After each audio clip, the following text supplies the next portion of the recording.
Hey, pool chasers. Thank you for joining us on episode 133.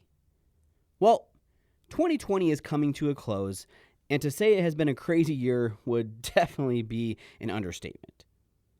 We've all had to make some adjustments and some sacrifices, but we think we've pulled together through it pretty well as a community. This year started off with a bang for us. We traveled to Houston, Atlantic City, Orlando, Minneapolis, and Long Beach, all in the first 3 months, finishing off our live tour. Then the pandemic came, and all new challenges were thrown our way. Juggling in-person interviews with all the sanitizing that's involved and mastering Zoom calls, which I know we've all had to kind of embrace. All in all, we've had 52 great episodes this year, and we want to give a big shout out to all of our guests as they did a terrific job. We also want to thank our sponsors and Patreon supporters who we cannot do this without.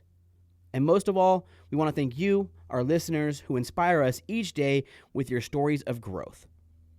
Let's all embrace 2021 with open arms, and we look forward to seeing what comes next. Happy New Year's, everybody. Please enjoy the 2020 recap episode.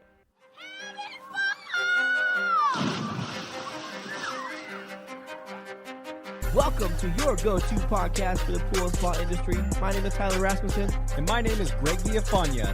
And this is the Pool Chasers Podcast. 79. I think one thing that's changing is a sense of community in this industry. I've been almost 20 years in this industry, and 15 years ago, there was so much more of an attitude of my competitors are my enemies, or they're people that I'm trying to really work against. And I'm seeing all kinds of examples of people working together and just creating a community, realizing that if we all get better, it's going to lift everybody. I think you guys are creating a new community of listeners that are all sharing a certain mindset, and they're, the people that listen to your podcast are sharing the spirit that you guys bring to this, and they feel like they're all rising together, and they feel less of a competitive thing. 80. That automation really simplified things. The Pentair automations like systems like the IntelliTouch and EasyTouch and our new system, Intellisync, are still the best solutions for those pool spa combos and pools with water features that require a valve. But for all the rest of those simple single body of water pools that don't have automation, IntelliConnect can really be a great solution for the pool owner that wants a simpler, more convenient way to operate their pool. The IntelliConnect takes out the complication of the pool equipment and, as I mentioned, puts it onto something which pool owners are familiar with operating, their phone. And pool owners, it takes that intimidation away from them. 81. You've got to care about what you're doing. If you don't really care on the inside, you're not going to produce anything of any value. If you're going to hire people, you need to hire people based on the inside, that they care about what they're doing. People say to me, well, you've worked there for 40 years. And I say, you know what? I haven't worked a single day in the last 40 years. I get up in the morning, I go do my thing. I care about what I'm doing. The customers know I care. Because if you care, you're going to return that phone call. If you care, you're going to go do that service call. If you care, everything happens as long as you care. If you don't care, you're not going to have a good company. So my suggestion to any new employee or employer, go down to your heart. If you care about what you're doing and you're enjoying what you're doing, everything's going to turn out just fine. Thank you. That's powerful stuff right there. Yeah, that's awesome. Sure. 82. We do training, I think, pretty well. I heard it from Howard Weiss of Contemporary Watercrafters. He's retired now, and I think David Hall has said it too. But that saying, what happens if we invest in developing our people and then they leave?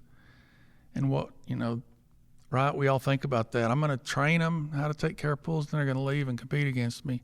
And our philosophy is, what happens if we don't train them and they stay? And that would be bad. That's scary. And, that's a good one. So we just we subscribe to that theory, like, let's be a really good place to work. Let's train them really well. Let's be a really good place to work. And we sincerely believe that we're better off with them and they're better off with us, kind of a 1 + 1 = 3. And hopefully, and I think most of them do see that. 83. I think one of the biggest opportunities is building trust amongst the two legacy groups and kind of having everybody move in the right direction.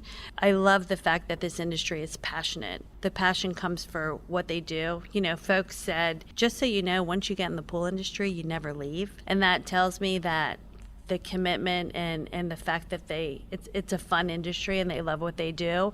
We want to use that as an opportunity to tell folks that you should consider this industry. College admission, they're declining. People don't want to go to college for 4 years and carry that debt, and they're looking for trades. So we really want to showcase that there's a viable career option here. You can earn a great living and you can have fun doing it. And look at this room with some pretty amazing people who are passionate and love what they do. So I think that's a tremendous opportunity for this industry. 84. Yeah, because you're only as good as the person that you referred, and and they're going to look at. So if you referred some shyster out here, well, guess what? Now that customer's going to associate you with being a shyster. Exactly. So, for sure. So that's the other thing is, you know, when we send each other into the backyard, we know, hey, Lewis is going to be here at this time. Bill's going to be at this time. Dr. J is going to be here then. We know it's going to get done, and we can feel confident about referring each other there versus, you know, oh, hey, that guy you referred never called me back. Then the other guy you referred me to ended up overcharging me for something, and he owes me money. I'm like, oh my gosh. So yeah, getting back to that, you're only as good as the people that you refer. 85. I think what I love about pools is I just have fond memories of a kid going to Pennsylvania in my aunt and uncle's pool, which was just an above ground pool and nothing special, but just like playing in the water and cooling off. And to me, it's just an intimate experience to create something that people are going to get in and play and have fun. And you know, a garden is beautiful. You can look at it. Yeah, you can walk through it. But a pool, you're like immersed in that creation. And, you know, I just love the idea of building something that someone's going to be immersed in your creation, looking around in awe at, you know, the waterfalls and the landscaping, the lighting, you know, all those features. It's just very rewarding. So after that first pool remodel, I was hooked. 86. Human beings have a desire to spend their time with people more like themselves. And that's something you have to get over in business. You need people that complement your weak side. There's no sense linking up with people that just overlap with what you're capable of. Yeah, I think I tell Dave all the time, I will never hire like a yes man. I don't want the yes man. I don't want somebody to come to me and be like, yeah, whatever you say. No, I'm not right. I'm human. I'm imperfect. You're imperfect. Everybody's imperfect. Challenge me, you know, bring your own ideas to the table. We listen. Yeah. And I think that's why me and Dave, you know, respect each other so much, because he knows I got plenty of opinions and I'm not afraid to tell him, and he's got opinions and he's not afraid to tell me. 87. Started going to trade shows and started being asked about teaching and how this stuff was used. And what I kind of found was that people thought of it as a art early on, and they weren't quite sure exactly why things were working for them and what was the way to use these tools properly. Sure. And I discovered that it wasn't necessarily an art, and if it was, the people who were consistently successful at it were doing similar things, and they were treating it more like it was a science. And that's where I figured out that, you know, this could be taught in such a way that people could really understand the science and the process and the physics and what equipment worked. And that's kind of where we started building and growing a little bit and recognizing that this really was a niche that could be filled and other people could continue to be successful at it. It wasn't just the artists that could be. 88. When you think about what most organizations do when they need to hire somebody, they really get almost so specifically focused on finding somebody who has the right skill set or the right experience or background that if they meet those criteria, we sign them up, they've got a job, they start working. And we've not really put them through the filter of core values yet. And so what happens is we end up with people in organizations who are good at what they do, but they're just, nobody likes working with them. They're the jerks in the company, and they're really toxic, and they're affecting our culture and other employees. And sometimes they'll run off other employees who are great employees and great fits because we're not dealing with the cultural misfit of those individuals. And it's hard to smoke out because we don't have clear core values to use as a measuring stick. 89. A model that I've been toying with and we're going to institute is, hey, we're to a size now where people, they'll know brand name recognition of Sparkle and Splash. They want to be a part of the organization or a customer, but if they want first class service, you go to first class, you get 20 people up there with one person. It's very specialized service. We can do that. You want to be serviced on a certain day. You want to have a text cell phone number. You want to get instant response 2-hour callbacks. Whatever the case is, yeah, we'll set it up. We can accommodate that, but yeah, you're going to pay for it. And a lot of people are okay with that. But then there's people who just want to make sure their pool is ready for them, on the weekends. They don't need any special hand-holding, but they want to be associated with a brand name. We're able to accommodate that as well. 90. Independent contractor and owner, it's exactly what you just said. You just don't have that control. You don't want to overstep boundaries. The laws are put into play that you can't direct them. You can't have company meetings and things like that. So you lose a lot of control and a lot of quality control, but then that goes into a whole other area of you trying to build and develop your brand. And then now all of a sudden that's, getting a lot of cracks in the armor. So when you have employees, that's the opposite. You're basically now building that brand, you're building that loyalty, you're building everything that you want as far as your vision. You have company meetings, you get everybody on the same page, everybody kind of dials in because they're more vested into being an employee and being part of something rather than, well, I'm just a part of this company and 5 other companies, and if this guy gives me an attitude, then, there's always some other guy out there looking for, give me 20, 30 pools to go do. So what does your customer think when you go to sign somebody up as a customer? Hey, okay, it's going to be X amount per month. Here's what we're going to do.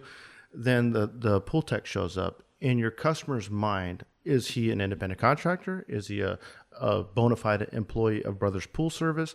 And then, so if you look at it from that standpoint, whatever story you got going on with the relationship with your worker, if it's a 1099 W-2, what your customer think. And most customers, I don't think, are savvy enough to really understand the difference. But I look at it because crap is happening at our place every day. There's something going on. But what happens when there's a work-related injury and then there's no insurance? So you got to kind of look at it from the customer's point of view, what their perspective is when they hire Brothers or Precision or Pure Swim or Pie and Pools. What is their impression of the person in the backyard? We all know these companies. We compete against them all the time, and that this is the problem, we'll get into talking about, but it's like leveling the playing field. We are not doing the same job. We are both quoting pool service and talking about doing pool service, but your cost of doing business is completely different than our cost of doing business because you have all of these guys you call employees, and they may have really nice uniforms, and maybe even they have the cool decals on their truck. Maybe they're their personal trucks, but I paid for the decals, whatever. It doesn't matter how you look from the outside. It's the paperwork that matters. And yeah, it takes something as little as a dog bite or something that could be completely out of your control, like a car accident. Car accidents in this business are a big deal. There's hazmat involved. We have chemicals in our truck that when they mix, it creates big problems. And it may have nothing to do with how careful this person was. And they may not be a bad person that's trying to get after you as a business owner, but stuff happens and there are questions you will have to answer as the owner of the company, and they are going to be expensive. 91.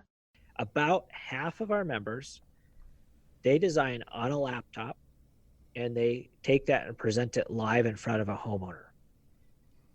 Now that could be in their house, or they might want to bring that homeowner into their own environment in their office, but they want an interactive presentation on their computer, because inevitably what happens is there's going to be some change requests or some ideas, which in a balanced view, you definitely want to encourage, right? So if you can get the wife to pick the color of flowers that goes under the kitchen windows, she's now made a emotional investment in that project, and she's more apt to buy it and more apt to remember you when she left because she feels she contributed to it.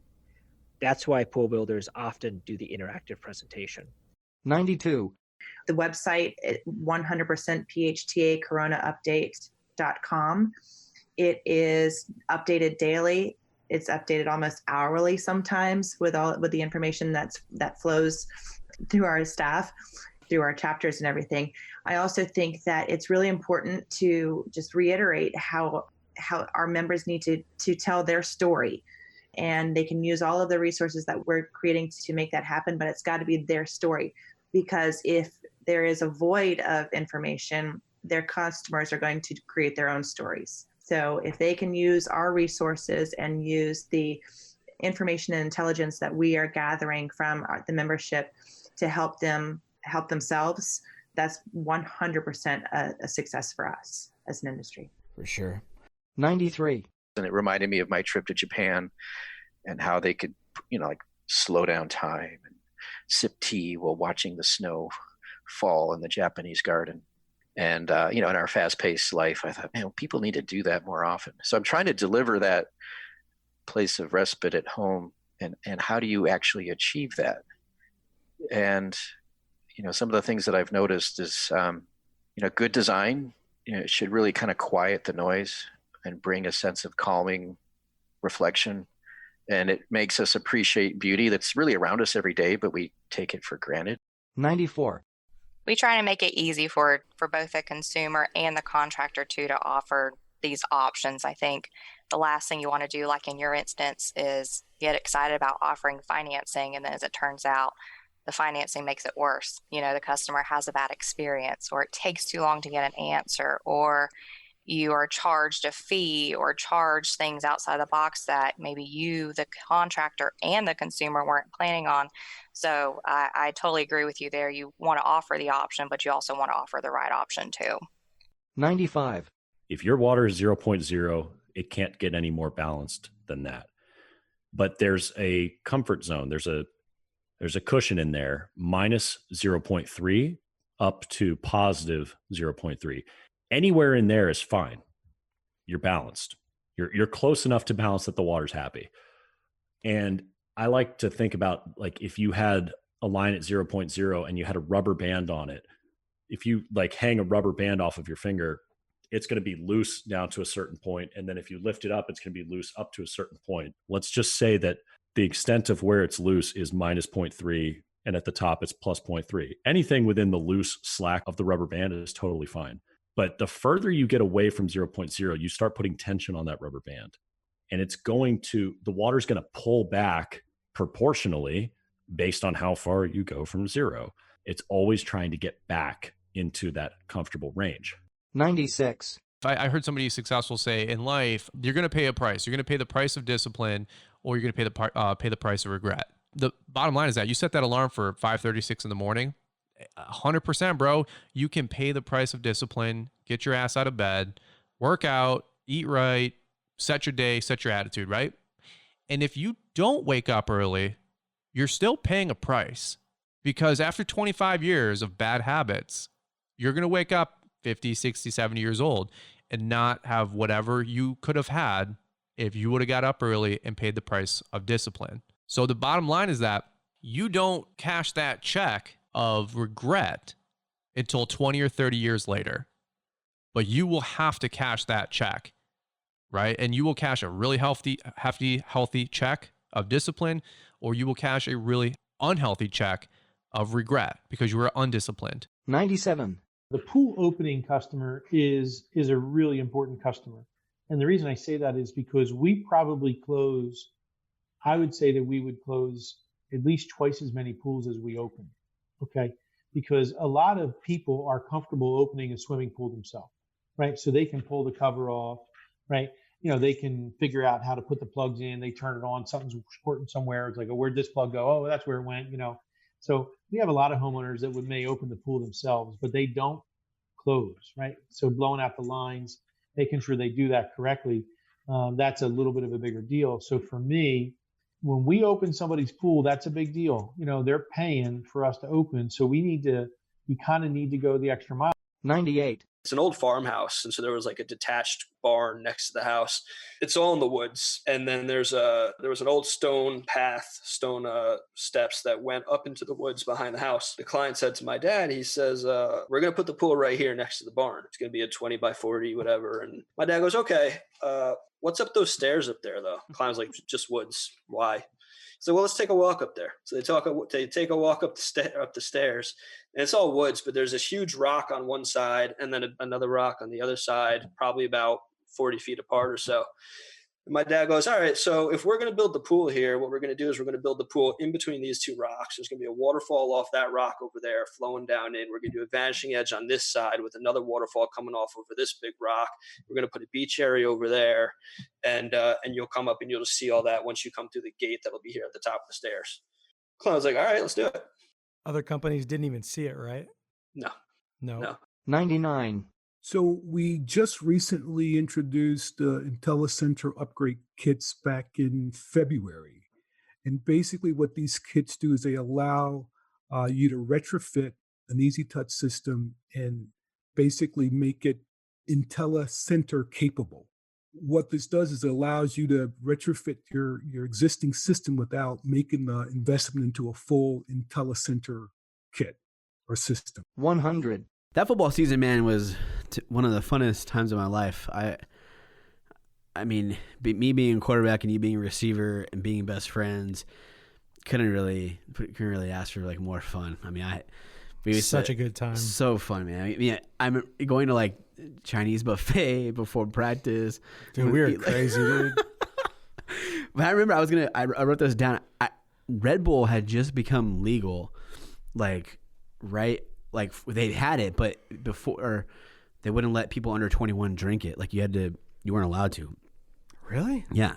Like our senior year, it became like on the shelves where you could buy it. And I remember that was like the craziest. Now I drink energy drinks all the time and barely feel it. But like then, before energy drinks were around, like when Red Bull came out, man, and that was like senior football season, dude, I remember feeling like sitting there, your hands are just shaking. You're so amped up. And that was crazy. But it was energy drinks, Chinese food before practice, like all kinds of crazy stuff. But we always call it 21 to 51 because I was 21, you were 51. I had a ton of fun. One of my favorite ones, I think, was the Joshua Springs game, which I was talking about your parents coming and seeing that game because you had a lot of catches, but I threw 2 touchdowns to you and we had a lot of fun. One of them was the last play of the game was your second touchdown, which was cool. We still lost by like 20 points, but that's a typical typical Victor Valley Christian score. But you just learn to appreciate the fun parts of losing. And when you go to a Christian school, so yeah. But that game was cool, and Sam and your dad were there, and I think your grandma was there too. But yeah, it was super fun. It was so much fun because it wasn't for the first time. Wasn't worried about what I was going home to. I mean, we were in the mother-in-law quarters or whatever you call it. Yeah.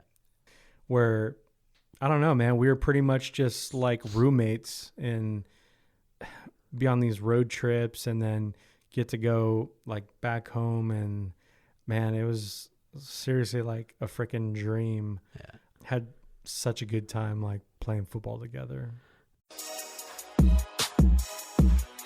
Pentair is adding technology to help ease the experience of owning a pool. Take control of your pools with their all-new automation control panel, Intellisync, and the Pentair Home app. With the Intellisync, you will get affordable automation, 24/7 pump control by monitoring via the Pentair Home app, easy installation, which will actually allow you to plug directly into a 120-volt outlet, freeze protection, which helps safeguard the pump in cold weather conditions, and you will receive maintenance alerts to stay ahead of any issues. This can all be done through the Pentair Home app, which allows the ability to command all of a home's water systems at any time. It gives your customers peace of mind by giving them instant status information and monitoring from home or away 24/7. It notifies them when equipment needs attention, and it has the ability to connect them with a trusted professional like you. Stay smart, connected, and protected with Pentair. Learn more about the Intellisync and the Pentair Home app at pentair.com or click the link below. 101. The by far number one worst habit most common, most prevalent, most consequential habit that we see nationwide is the abuse of muriatic acid. There's all sorts of variations of how you can abuse it. So I use that broad term with impunity. Abusing acid generally comes from not measuring it, not dosing it right, not adding it right. And when it comes to startups and all these other remedies for issues, adding way too much of it, using it as a fix when it shouldn't really be used as a fix, acid is used as the coverall duct tape of the pool industry in so many ways. 102. I would say go to Google and type in Google My Business. From there, you'll be able to register your company, submit your services, your target area, your hours of operation. Okay. You can also add photos. None of this costs you a dime. Okay. Take a couple good photos, link to your website, and then those reviews are certainly very important. So on your Google My Business page, which hasn't cost you any money yet, get customers to leave you reviews. Okay. When the customer leaves you a Google review, now that homeowner who sees you says, okay, 52 Google reviews, a 4.9 rating. Let me read the recent ones. This is your social proof. And social proof is huge, right? And so your social proof comes from your Google My Business page, reflecting job well done, photos, link to website, and a phone number for them to call. 103.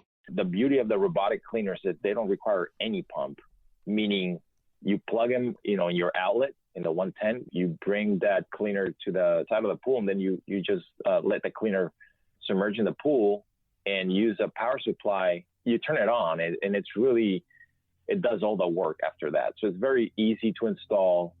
It's very easy to operate, and it does not require the pump to clean.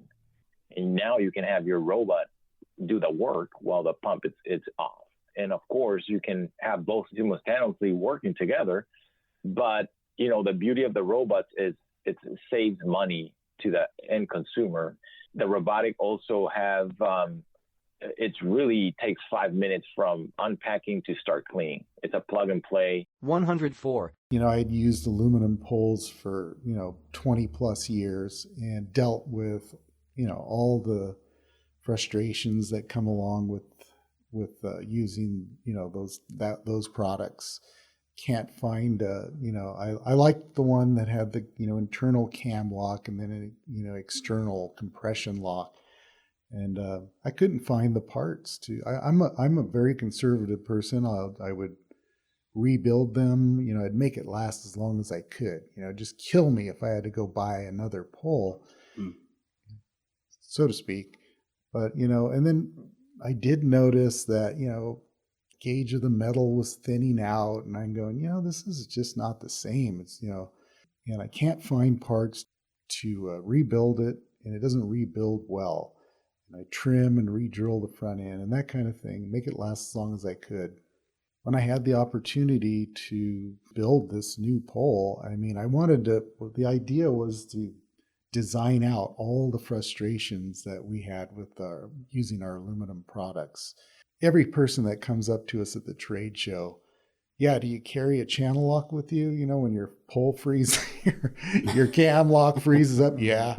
Okay. Or you have to go out to your truck to, unlock the thing. It's just all these common ailments. And then there's the weight, the stronger the stronger pole you want, it gets heavier and heavier.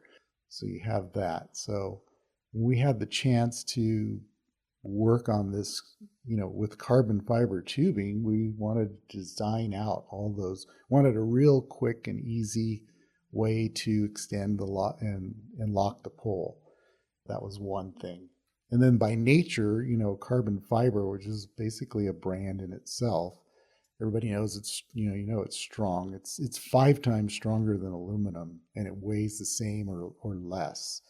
So working on the, better locking mechanism and working on something that could be durable, because you really beat up your tools in the pool industry. 105. Pool plan, it's the secret of success as a general contractor. And, I don't know really anyone else using on the residential side. It's a commercial technique. So for example, when a commercial builder is building a hotel, like a high-rise hotel or skyscraper, maybe you're in Manhattan or, a downtown area where it's very congested, there's a lot of coordination. Anyone that's done those structures, they understand. When I was in college, I worked on hotels, and there's a staging, right? There's how do you stage the project? And it's how do we expedite and the process and all the people on site, right? And, as you're building vertically and then you're trying to finish interiors as you're going up, it's very complex. So what happens is at a pool plan meeting, you'd bring in the front end trades and they sit in a room, and it's typically an all-day conference on that level.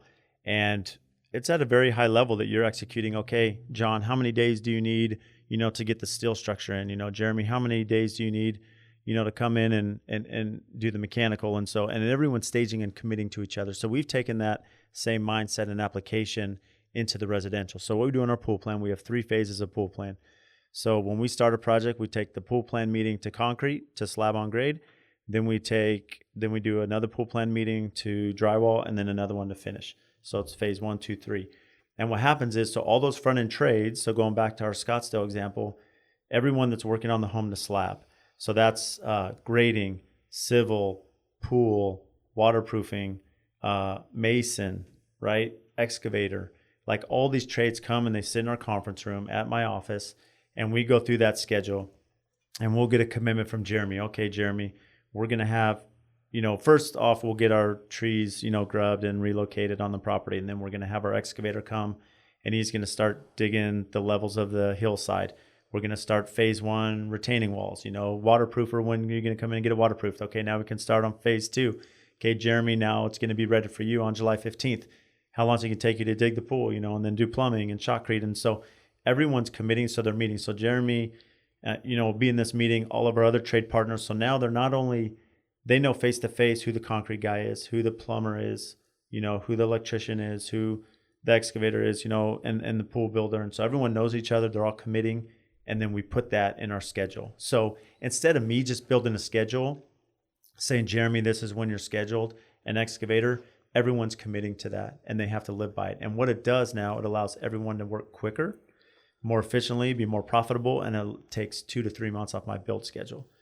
106. We pretty much stock almost anything electrical wise that you would need for pool, spa. We do get into some landscape electrical stuff also. So almost anything that you would be needing electrical wise, we would have it. There's almost no other pool distributor that we could say that would probably even come close to what we're stocking. The other nice feature is that we stock on our pipe and on our fittings. We stock everything from 1/2 inch up to 8 inch in almost every branch. Ultimately, if you're working on the little residential backyard, or you're working on a big commercial job that you're needing plumbing on, you should be able to walk into almost any of our locations and find what you're going to be needing to replumb that job. We also get into a lot of galvanized, black galvanized. We do a lot of the gas fusion, the poly pipe, and all that stuff. So those are just some of the products that we supply that I feel really differentiate pool electrical products from anybody else. 107. So then you get to the body of the email, right? Which is the big crucial piece that needs to be clarified. And it should be written in short passages, 1 or 2 sentences. And if you're breaking things down like a bid, trying to provide clarity on what you're talking about, using bullet points or using numbered lists helps people read. It's just, documented that like people see things in a list, or you see things down in bulleted points, then you really see what's important and what each thing is about. You're not having a run-on sentence that just says, we checked out your impeller, we checked out this, we checked out that. You need to do this, you need to do that, you need to do that. It's like, that's very confusing if it's written in a big block of words, and people will get lost. So if you have a specific like things that you're trying to point out, bullet point them or number them so that it's very easily read. 108. Well, the way that I would characterize it is that we got a lot of smart people working in our lights product line at Pentair. And what those smart people do is they kind of tackle the problem of putting a light underwater and break it apart into smaller problems that they can solve. So like, okay, how do you have a piece of electronics that can be submerged in all different temperatures 24 hours a day and not leak. Okay, well, the way that we do that is we have somebody like Ray, who's on our lights engineering team, who tackled the problem of making the electrical cord seal into the housing of the light. And so, he's analyzing the cord and thinking about the housing and the diameter of that hole and what material do we make the seal out of so that water doesn't leak in there. And so, the question is, how does the light work underwater? It's this whole series of different little problems that are solved. So the lens gasket, at some point that lens gasket is someone's project for months, where they're testing different materials and different sizes and different diameters and kind of just breaking the problem down into a series of little challenges that we eventually solve to make a product that has all the bugs worked out, and it's easy to service, easy to install, easy to use, hopefully has a long service life without leaking. And that's because we have people methodically working through the experimental testing, working with our test lab crew to put lights under pressure and put them underwater and run them at cold temperatures and hot temperatures, and then get them out in the field and do field testing with our field testing group. And just, you're putting all these resources and people around the product to make sure that it can work underwater. So when it comes down to it, it's a waterproof housing with a light inside, but it's actually all these different kind of specialties that are coalescing around the product offering to make sure that it can be really successful and functional and hopefully exceed customers' expectations. 109. And I'll explain the difference between hydraulics and plumbing so you understand. You can be a plumber and you can do plumbing, and what that means is you're installing the pipes, you're running the lines. Hydraulics is actually the science of it. It's the properties of the water and how they are in the system. So a lot of guys are plumbers, and maybe they know plumbing, they can follow a plan set, but they're not masters of hydraulics. They don't understand the implications of what they do necessarily. They may have some basic understanding of it, but that's the difference. If you understand hydraulics, that means you know not just what to install, but how and why you're installing what you're doing. That's the difference. 110. So when I mentioned earlier, you're creating a recurring job and you're giving us the parameters by which you're showing up to that job. So every 2 weeks on Wednesday, for example, underneath that, we're going to ask you for the parameters of when you want to invoice. And again, this is where when you come to Jobber, we're going to ask you a bunch of questions. Do you invoice after every job? Do you invoice at the end of the month? What does a typical invoice schedule look like for you? We can match whatever that schedule might be. So let's say in this example, you guys tell me we just invoice at the end of the month for all of our visits that month.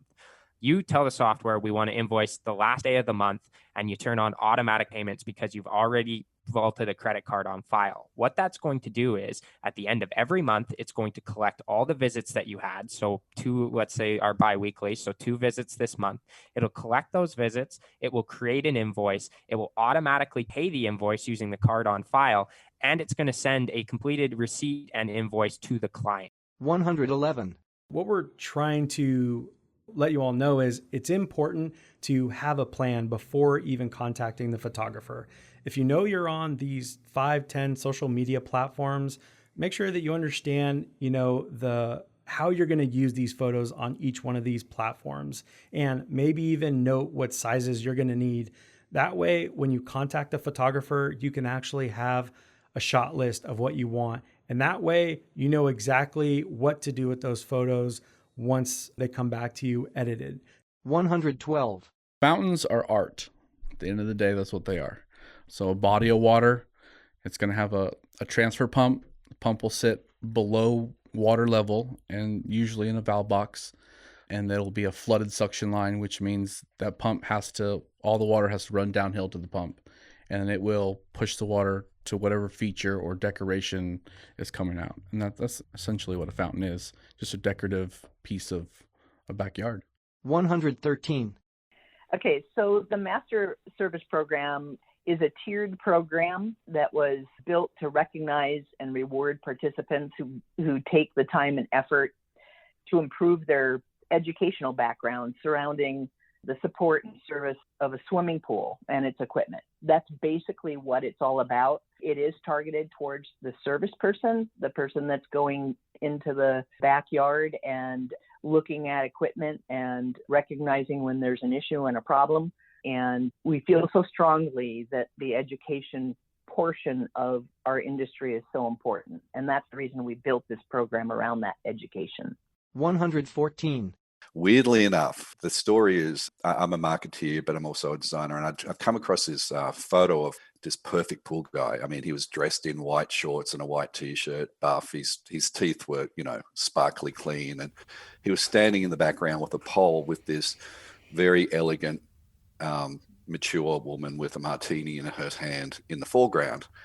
And I went into the boss and I'm like, oh my God, I found the photo of the perfect pool guy. And we kind of laughed and chuckled. And I said, well, maybe we should do, a perfect pool guy competition. And it was a slightly kind of tongue in cheek, but that was the seed of the idea. It was really, how do we connect with the pool guy and the service people, and in a way that resonates with them, not just typical, corporate type of marketing. So we put out the competition. We put it out through Aqua Magazine and Pool and Spa News and Service Industry News and, all of our great relationships out there in the field with the publications, and opened the contest on our website. And to our surprise, in the first week, we got some amazing entries. My pool guy saved my house by using the water out of my pool when the bushfire came, or my pool guy supports the industry and he does all the charity work around town cleaning everyone's pools who can't afford it. And we suddenly realized that, oh my God, the last bastion of true backyard hero existed in the pool and spa industry within the serviced area. 115. Here we have with the extreme change in climate, here, you could close a pool and it'd be perfectly balanced, at 75 degrees. Well, over the course of the wintertime, it's going to go down to 35 degrees, right? Could even go below freezing. So if you know the saturation index and you look at the temperature factor, that will significantly change, what that's going to do to the balance of the water.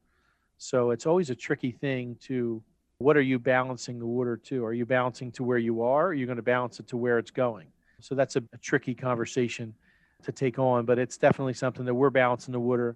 And for the most part, unless they have new plaster, it's generally not too much trouble for you to balance it as you close. And then when you open back up, you're generally in a pretty good spot. 116. What's cool about that too is our focus on pools is with the light, there's lights at different angles at any time during the day. So you have where the sun's at and how it's reflecting on the tile. It can be where the tile is on the pool. You might have one area where you're not seeing any of the iridescent. Other area might be completely almost blinding iridescence, right? Like glowing. The thing that's really neat about that is it's always changing.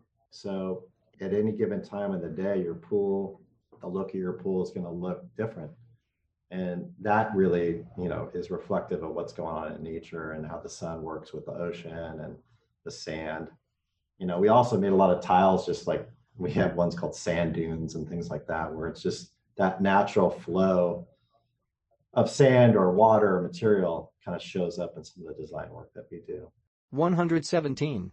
You know what? If you're like in constant communication, you're ahead of it and you're with homeowners talking and they know that you're being genuine and honest, you're not going to have problems. I mean, there's some people who are never going to make happy, but if you can constantly be ahead of it and communicate and just be honest, that's going to go a lot further than trying to hide stuff and sweep it under the rug. 118. As a pool professional, it's really important to make sure you do have that coverage because you're carrying around chemicals every day. That's your job. You go from pool to pool and you put chemicals in pools. So you're driving down the road, something happens, you're on the freeway, you get an accident. 100% hazmat's going to come out and then you're going to get this beautiful bill in the mail. So you want to make sure you do have hazmat coverage as a pool professional. And our policy, for example, we have hazmat coverage built in. So they're going to, let's just say, you get in an accident, your auto will pick up so much. If they don't pick up the whole thing, then we'll add an additional $15,000. Since 1979, Lion Financial has helped make backyard dreams come true nationwide. Lion Financial is a specialist in pool financing solutions, offering low rates, long terms, and unmatched customer service. Their programs offer your customers the best in pool financing options, with programs available for scores of 640 and above. Lion Financial is the industry leader, funding $1 billion in pools in 2020. Lion Financial's experience is unique to pools, not just any type of loan. They are partnering with both the homeowner and the pool builder until the project is completed, ensuring pool professionals are paid on time and in full. It is absolutely free for pool contractors to partner with Lion Financial to grow their business. Lion Financial is committed to providing an excellent customer service experience. Homeowners will never be charged a consulting fee or prepayment penalties, and pool builders will never be charged a swipe fee for accessing their own hard-earned money. When it comes to something as important as a pool and all the memories that come with it, work with the true professionals who have your best interest in mind.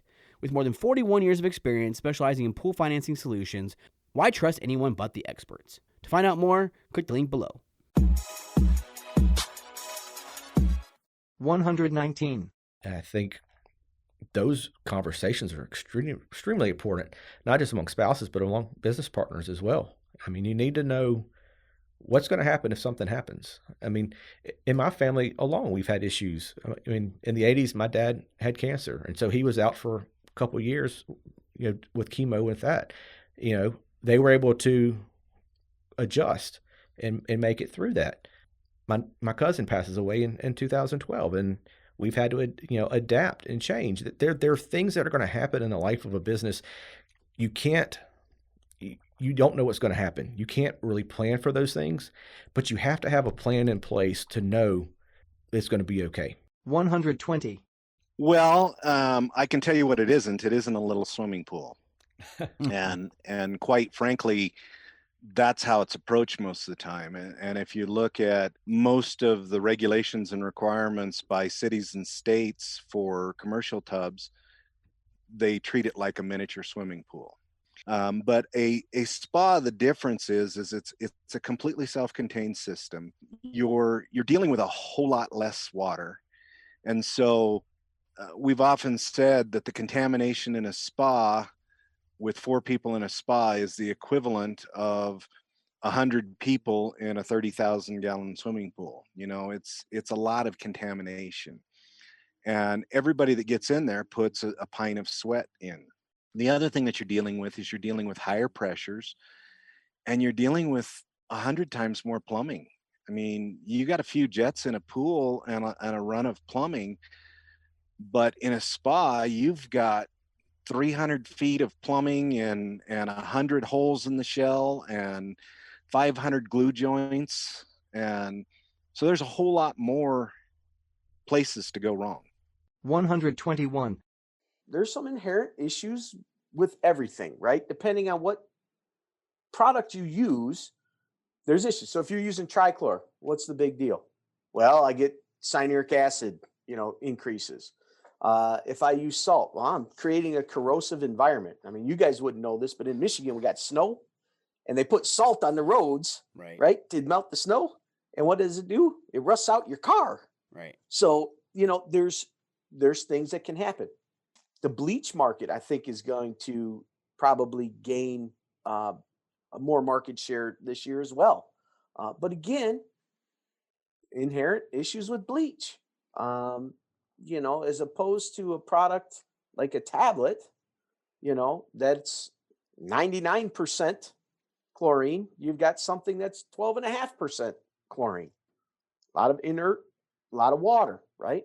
High pH. Tablet has a low pH. So there's problems with everything, but understanding how those products work will help you use them properly and avoid issues.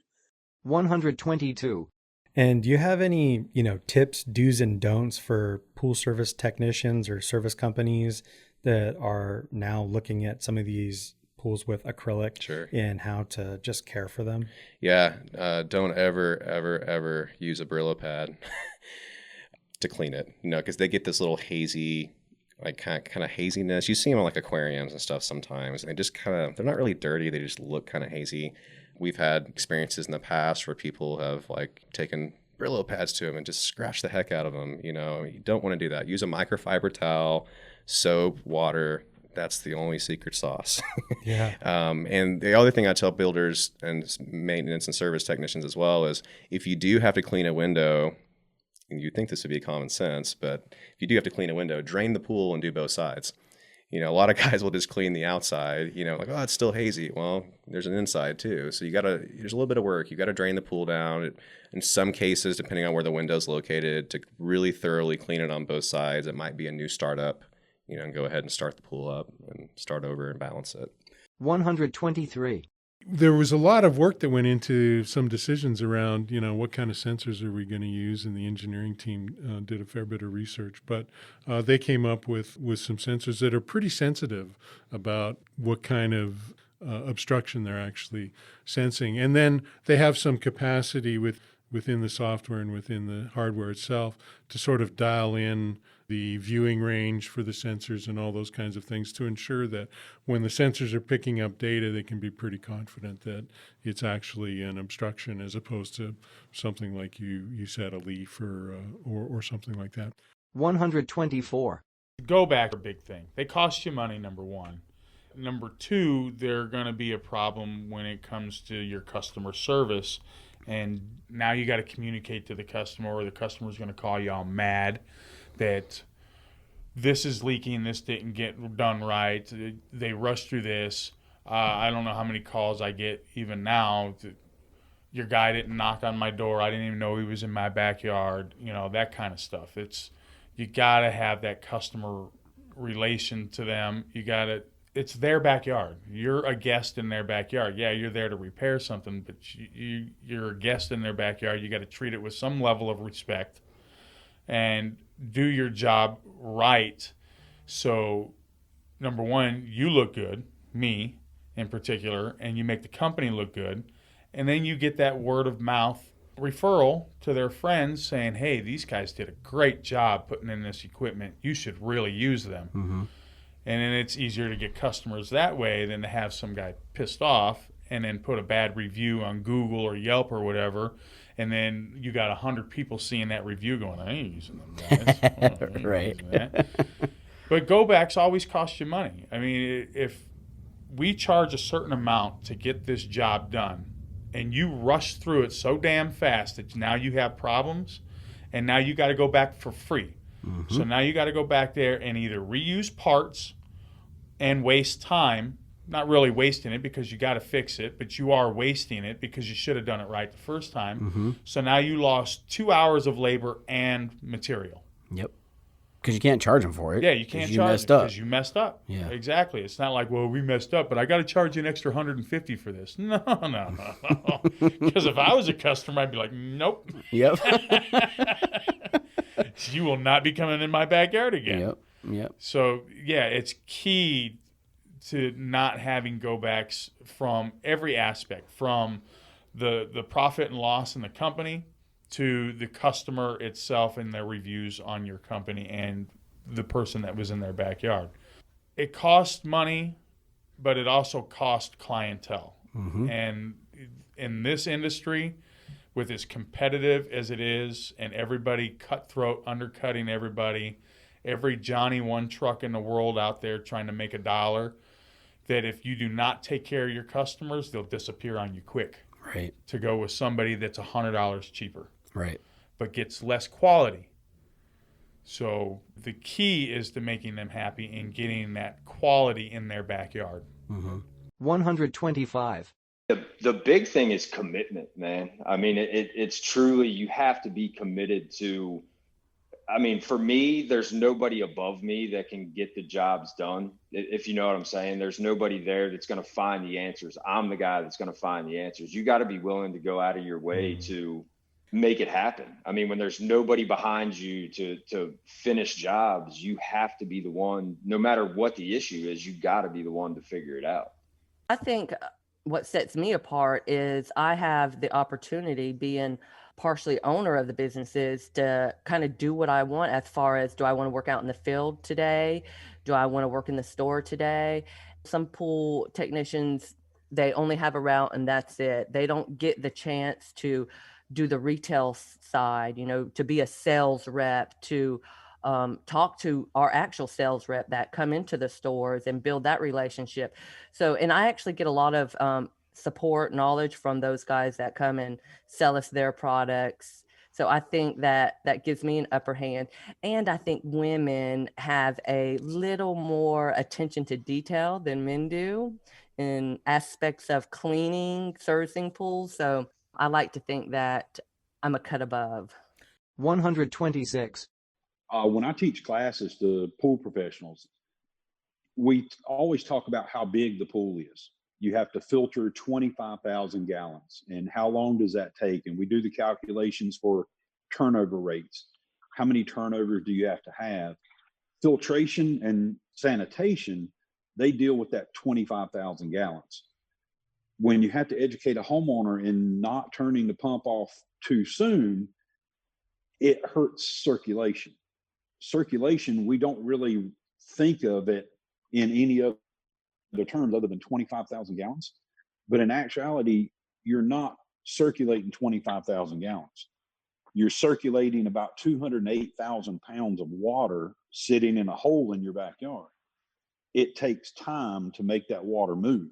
127. Critical because each one of our filters has, when you look at pressure loss across a filter, one of the things you want to make sure is inlet and outlet right now. If we've got 2 inches of inlet, 2 inches of outlet, you want the equivalent open square footage of space in your laterals.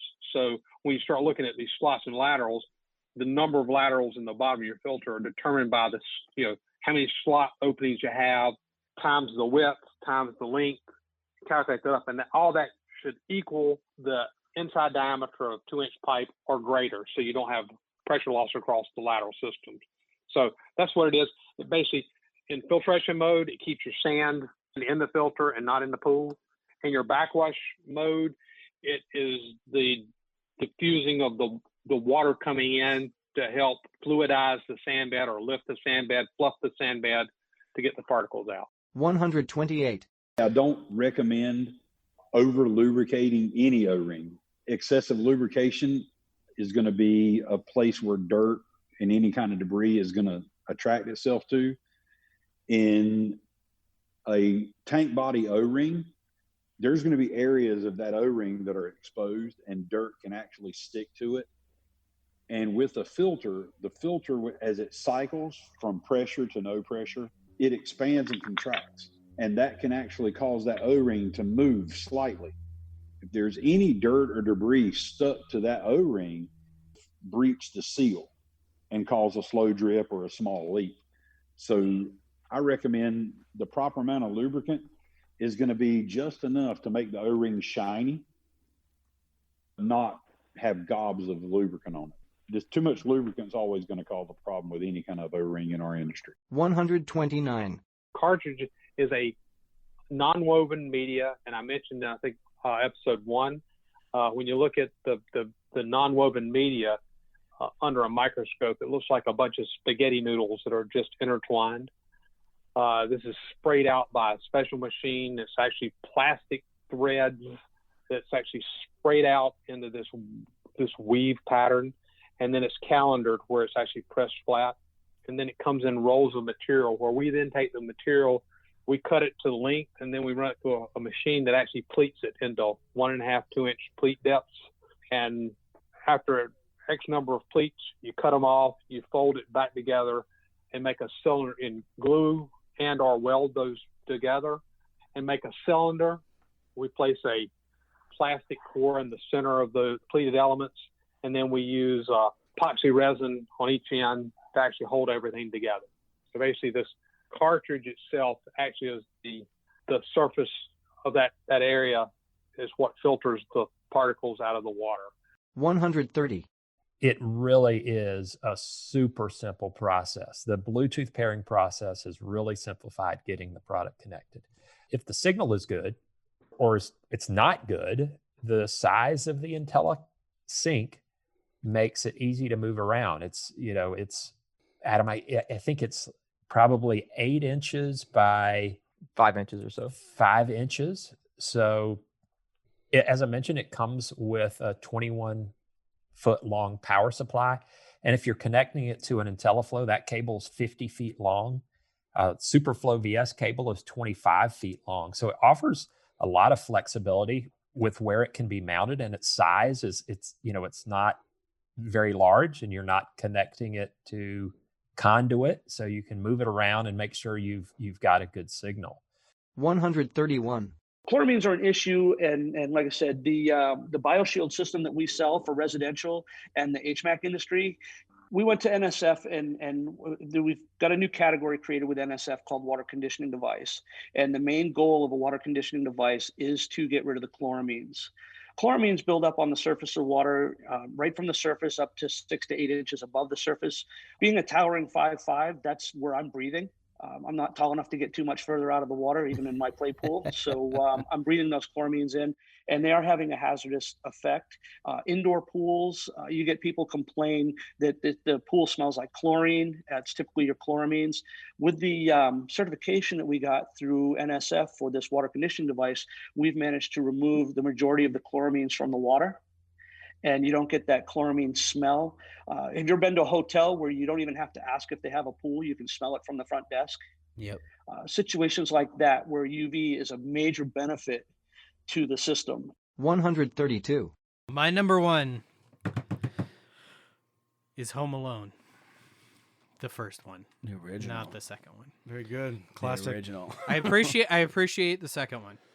I like the first one just because I feel like it's the intro to the story. You get to know everybody. I really identify with him because I had a crappy older brother when I was that age. So it's like, oh, okay. And like the best, like one of the good lines in there is when he breaks into his brother's room and he's looking through all of his stuff. Because any younger brother that had an older brother knows that they were hoarding the good stuff. Yep. Their good toys, their, whatever it may be somewhere. And he breaks into it and he's looking around and there's a picture of his girlfriend. He's like, Buzz's girlfriend. Woof. Oh, classic. Just a classic line. Hey, Pool Chasers. Thanks for checking out this episode. Did you know that each episode has its own page on our website? This is where you can find more information about the guest and episode topic, as well as all the resources that we discuss throughout the show. To get to the webpage, click the link below. Also below, you will find links to the sponsors of the show, as well as links to follow us on our social media channels. On our channels, you will find some of our favorite clips and bonus material. Please follow us on Instagram, Facebook, Twitter, and YouTube. Our tag is Pool Chasers. We also have a Facebook group for the Pool Chasers community. Here you will find like-minded professionals all looking to make each other better. One last thing. If the episode has brought you value, please check out our Patreon page to support us. And if you could please rate and review the podcast, we would love to hear what your favorite topics are. Thank you for your time and your ear. See you out there, Pool Chasers.